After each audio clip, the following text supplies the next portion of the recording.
Let's take you live now to our reporter Kailihle Khumalo, who joins us there with our international news editor there, Sophie Mokoena. So Kailihle, let's start with you. A very good afternoon to you. Talk to us about the significance in particular of course, the former President Thabo Mbeki's lecture on this day, which is Africa Day. Well, that's right, Alicia. A very momentous day for the continent. As you know, there's Africa Day. It's all about reflections of the achievements in the continent, but also some of the challenges. And this is quite a very significant day in terms of this lecture, looking at the pertinent issues facing the continent, whether you're talking about issues of development, but also peace and security. But just to look at the significance, the journey of this lecture itself, coinciding with a lot of milestones here in South Africa. Joining us now is SABC's international editor, Sophie Mokoena. Sophie, thank you so much indeed. So quite a very important day by all accounts. We're just looking at the significances, whether South Africa's 30 years into democracy, but also looking at the lecture itself in terms of reflecting on those key issues in the continent. I think to start with, it coincides with the elections in this country, 30 years on democracy. This is a former president who once led this country. Secondly, at a time where the country is going to elections, and his party today, final rally where he couldn't attend because apparently he was hospitalized and he's still recovering from home. So he is not going to be here because he's still recovering from home. But I think it's quite important to note that clearly the message here will be about the revival of Africa, but also addressing the challenges facing Africa when you look at issues of peace and security. And this is something that is close to his heart in terms of the development of Africa and the African Renaissance.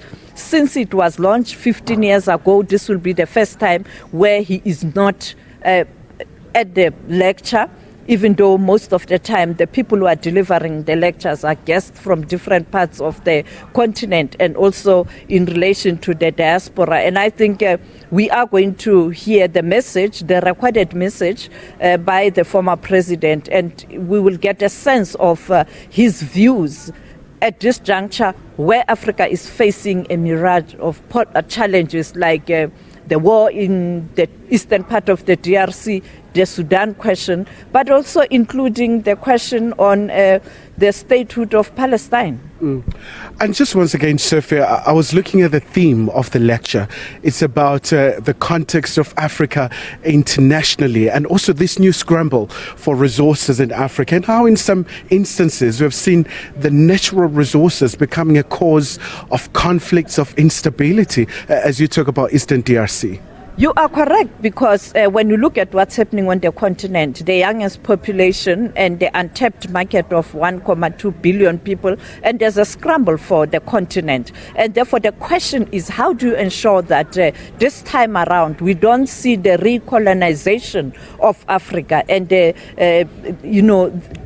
countries taking all the minerals and not beneficiating here in the continent, and also not being given a chance to be a manufacturing hub, particularly on all the issues that are related to technology, because all the raw materials for technology, you find them here. And therefore, as we look at the fourth industrial revolution, where we are focusing on technology, this is the place to be.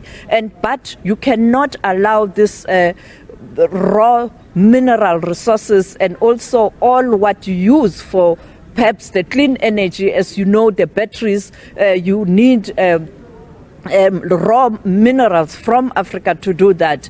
And therefore this is a moment, particularly for young people, to ensure that we don't see a second colonization of Africa. And the issues of conflict can easily lead us to that, because then people will come, we won't be able to even focus on what's happening on the continent as we continue to fight. And by all accounts, a very significant day in Africa. Celebrations, but also reflecting on the journey of the OAU in 1963, now the AU, looking at the milestones, looking at some of the challenges. I mean, you talk about Agenda 2063, the Africa that is peaceful, prosperous.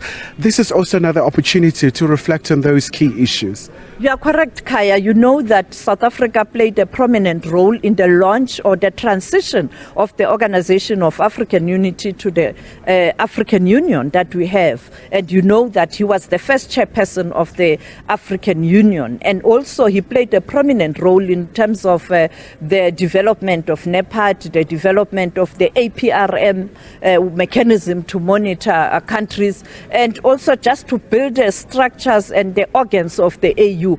And this comes at a time where these organs of the AU are found wanting, because the peace and security organ, when you look at the conflict in the DRC, the conflict in Sudan, what's happening in Cabo Delgado and other areas as well, it looks like the PSC is struggling to assist. And therefore, it comes at a time where when you look at the AU in general, it's quite weak. I don't know whether it's because of the COVID-19, everybody was inward looking for quite a long time, or it's the type of leadership we have on the continent, because there must be a deliberate intervention from leadership if you really want to build a better Africa. But if you don't have a leadership that is committed to building and strengthening Africa, you won't have a strong Africa. All right. Sophie, thank you so much indeed for that insight. Of course, Alicia, that's the SABC's international editor, Sophie Mokoena, just reflecting on the significance